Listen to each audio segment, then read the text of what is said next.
Moana live action movie trailer release হয়ে গেছে। তোমরা হয়তোবা মোয়ানার মুভিগুলো দেখছো। মোয়ানা বেসিক্যালি ডিজনির একটি অ্যানিমেটেড মুভি, যেটা লাইভ অ্যাকশন ট্রেলার এই বছর রিলিজ করা হয়েছে। এই মুভিটা নিয়ে এতদিন ধরে অনেক হাইপ চলতেছিল, কিরকম হবে এই মুভিটা কি অ্যানিমেটেড মুভির সাথে অ্যাকুরেসি মেনটেন করে চলতে পারবে, এক্সেট্রা এক্সেট্রা।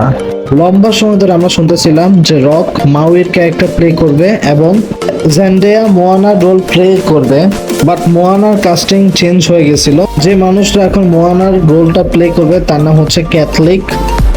মোয়ানার কিন্তু অ্যানিমেটেড 2টা মুভি রিলিজ হয়েছে এবং দুটোটা মুভি বক্স অফিসে অনেক ভালো পরিমাণে কালেকশন করতে পারছে। এখন কথা বলা যাক লাইভ অ্যাকশন মুভি নিয়ে। এর আগে একটু ছোট করে বলে নেই, মাউইর রোলে রকরে কাস্ট করা হয়েছে, বাট সত্যি কথা বলতে আমার কাছে ব্যক্তিগতভাবে রক অ্যাজ এ মাউই মানাচ্ছে না। অ্যানিমেটেড মুভিগুলোতে মাউইর ক্যারেক্টারকে প্রচুর পরিমাণে বাল্কি ওটা জায়ান্ট টাইপ লুক দেওয়া হয়েছে, কিন্তু লাইভ অ্যাকশন মুভিতে রকরে মাউইর রোলে মানাইতেছে না।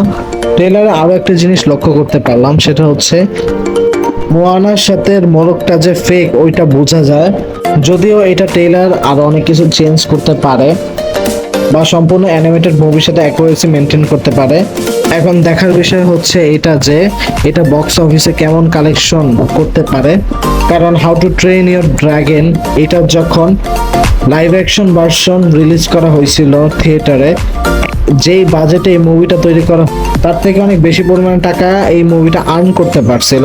এখন কিছু বলা যাইতেছে না, এইটুকু বলতে পারি যে ট্রেইলারে আমাদের যা দেখানো হয় তা সম্পূর্ণ অ্যাকুরেসি মেনটেন করলেই হয় অ্যানিমেটেড মুভির সাথে।